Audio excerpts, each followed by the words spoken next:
안녕하세요. 엄마구입니다. EBS 수능 특강 2023학년도 현대소설 3강입니다. 10분 동안에 끝내보겠습니다.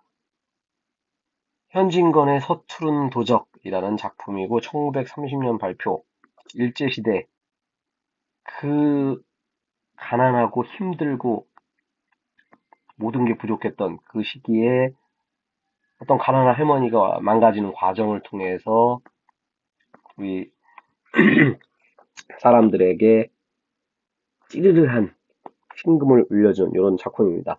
아다시피 현진건은 맨 뒤에도 갖다 놨는데 인력거꾼, 운수 좋은 날 그게 가장 그래서 현진건 같은 경우는 가난한 사람들의 입장을 가장 잘 대변한 작가 뭐 이 정도로 생각하면 되겠습니다. 짧은 건 짧게 끝냅시다.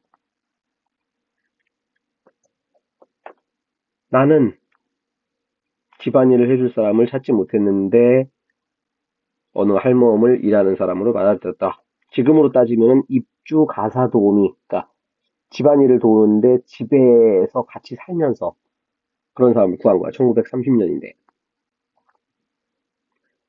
아내의 전하는 말에 들으면, 자, 요약적 제시. 할머니는 이런 사람이었다. 굉장히 먹고 살기 힘든 사람이었는데, 우리 집에 오게 되었다 한다. 인용하는 거지. 간접 인용으로. 하루 이틀은 지나갔는데, 사흘이 못 되어서 그의 호소와 그는, 이 할머니지. 할머니가 이틀까지는 그냥 그럭저럭 일하다가 사흘 정도 된 다음부터는 뭔가 얘기를 많이 해. 그 아내를 처음엔 조르다가 나도 조르기 시작해. 13살 먹은 손자. 이 어떡하냐? 얘도 먹여 살려야 되는 거 아니냐? 근데 지금 뒤에도 나오지만 이 집이 지금 방이 한 개야. 방 한 개에서 반 잘라가지고 여기 할머니 자고 여기 얘네 가족들 자고 있는데 13살 손자를 또 데리고 온대. 그거 힘들지. 게다가 돈을 미리 달라. 그는 제 일신의 모든 어려운 사정을 한꺼번에 해결해 보려는 듯하였다. 처음에는 허허 실수 지나치는 말 그냥 할머니가 아유 어려우니까 한번 해보겠지. 그런데 진정 가슴에서 우러나온 것이라는 걸 깨달았다. 할머니가 진심이야.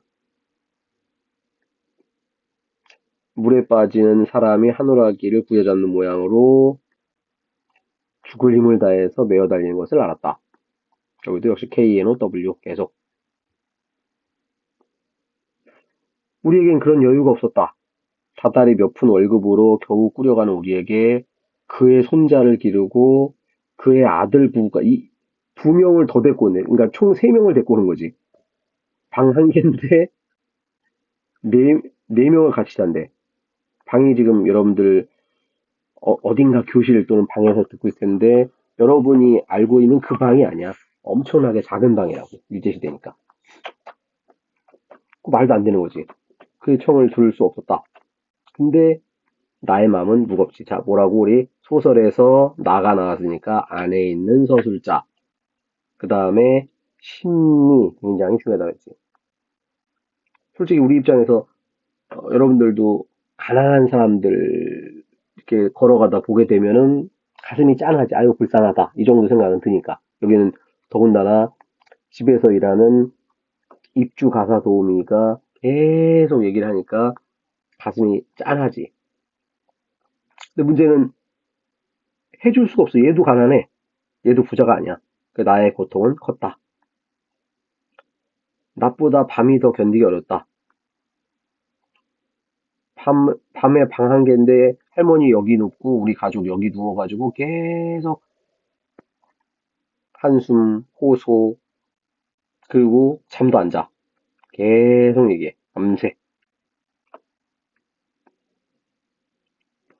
불면증이 있는 나는 뜬 눈으로 집에 오기까지 하였다. 나는 잠도 못 자. 자, B를 보니까 그는 흔히 고단한 꿈을 맺는 모양이나 꿈이 도무지 길지 않았다. 깊은 한숨으로 변한다. 한숨에다 선생님 밑줄 쳤는데 혹시 아직 안 들어본 사람들은 이하이라는 여자 가수가 있는데 한숨이라는 노래가 있어요. 이거 유튜브 조회수도 거의 1억 가까이 되는, 들으면은 슬프면서 굉장히 좀 힐링이 돼. 여기서의 한숨은 그 이하의 한숨이 아니라 그냥 할머니 한숨이야. 가슴이 답답해. 그런 총을 하다 듣지 않으니까 대우기를 위하여 시작했다. 그 집에는 일하는 사람이 할머니가 있고 대우기라는 19살 먹은 애가 있는데 그냥 신분해주는 애. 얘 때문에 내 손자를 못 들여온다라고 생각하는 거야, 할머니는. 그래서 어이없이 할머니가 대우기 밥을 안 줘. 주긴 주는데 잘 안 줘. 그래서 대우기는 컸으니까 내보내고 자기 손자를 갖다 주자. 마음이 여린 아내는 처음에는 할머니를 위해서 눈물을 흘렸는데 이 요구에는 어이가 없었다. 어이가 없지. 아무리 제 자식을 위한다는들 있는 사람을 내보내라고 한단 말이요. 같은 처지에. 하고 마누라 눈밖에 났어. 자, 이게 몇 년 동안 있는 게 아니라 이제 열흘 됐어. 할머니가 열흘 됐다. 자기 손자를 보고 오겠다. 나는 어젯밤에 잠도 잘 못 자고 뒷동산 한 바퀴 휘돌아 내려오니까 아내하고 할멈이 떠드는 소리를 들었다. 그 사단은 이러하다. 역시 마찬가지로 여기도 요 약적지시.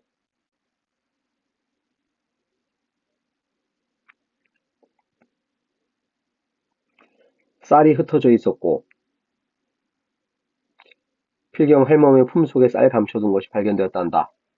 그는 헌털뱅이 전대 하나를 주워서 쌀을 불룩하게 집어넣고 가슴 밑에 찾는데 구멍이 뚫어져가지고 쌀이 줄줄 흐르게 된 것이다. 이 소설의 제목이 뭐라고? 서투른 도적. 그러니까 할머니가 도둑질을 하셨으면은 좀 야무지게 쌀 가지고 손자 갖다 줬어야 되는데 바보같이 이걸 질질 쌀을 흘리고 다녀. 그 아내가 보더니 왜 쌀이 떨어져 있지? 보니까 할머니 품에서 쌀이 계속 떨어져. 그래서 걸린 거지. 그래서 할머니를 잘랐다. 자, 잘릴 뻔한 대우기도 빡쳐가지고 어이없어 웃는다. 그러나 나는 서투른 도적의 노릇으로 웃어버리기에는 마음이 저렸다. 그러니까 나라는 사람은 그러니까 일제시대의 지식인 소설 중에 하나니까 현진건도 마찬가지. 왜 이렇게 된지를 알아. 선생님이 밑에도 써놨는데 그래서 가슴이 아프더라.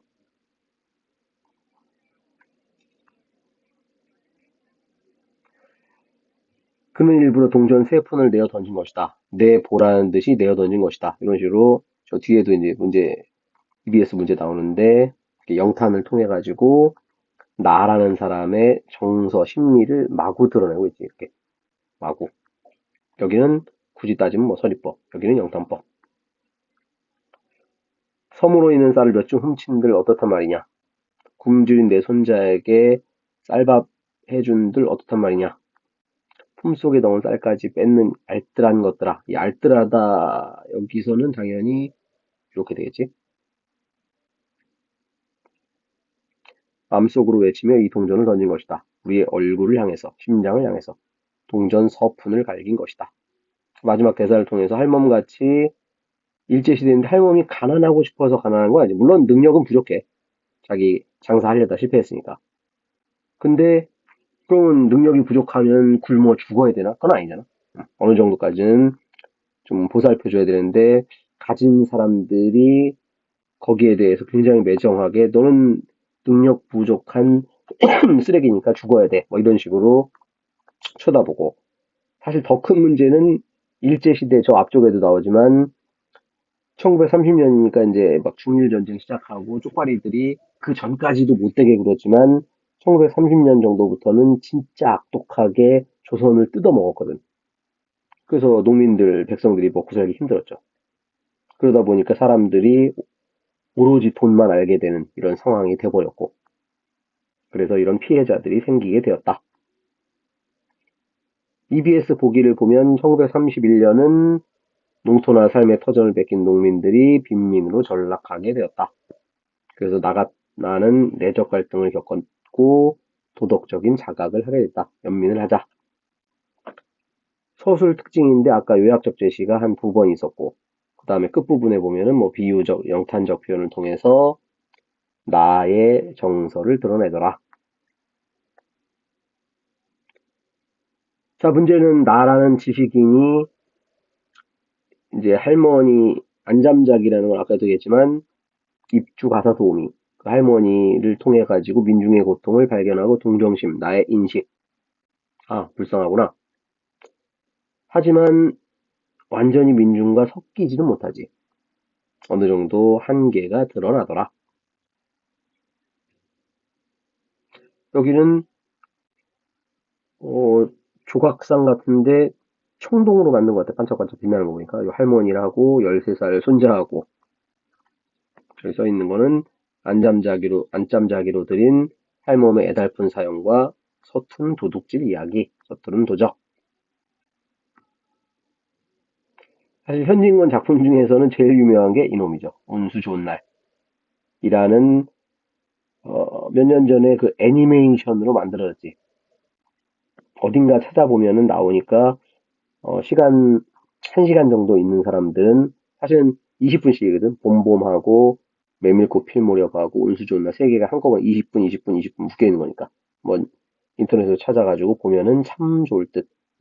그림을 참 예쁘게 잘 그렸어요. 물론 일제시대 셋 다 일제시대 소설이라 좀 가난하고 비참한 건 있지만 그림을 잔잔하게 잘 그려놨으니까 심심한 사람들은 찾아보면 좋을 것 같고 이거는 실제 이제 구한말에 인력거꾼을 그려놓은 거지. 그 혹시 모르는 사람들 인력거가 뭐냐면은 말이 운전하는 게 사람이 이렇게 뛰는 거야. 이거 잡고 뛰는 거야. 이거 잡고 살살 걸어 다니는 게 아니라 걸어 다니면 이 사람 안 타지. 빨리 가야지. 뛰어야지. 그래서 뒤에 앉아가지고 이 사람은 편안하게 가는 거고 이 양반은 죽을 때까지 뛰는 거고 지금은 이제 거의 우리나라는 찾아볼 수 없고 선생님도 한 몇 년 전에 베트남 다낭 가가지고 이거 한번 타본 적 있죠. 아직 베트남에 있더라고. 어쨌든 그렇게 해서 일제시대에 가난한 사람들의 아픔, 그 가난한 사람들을 바라보는 지식인의 동정, 그 다음에 그 소설 전체를 통해서 사회구조를 비판하는 현진건의 서투른 도적을 살펴봤습니다. 유튜브 끄고 책 펴고 문제 풀면 좋겠습니다. 구독, 좋아요, 엄마 국어.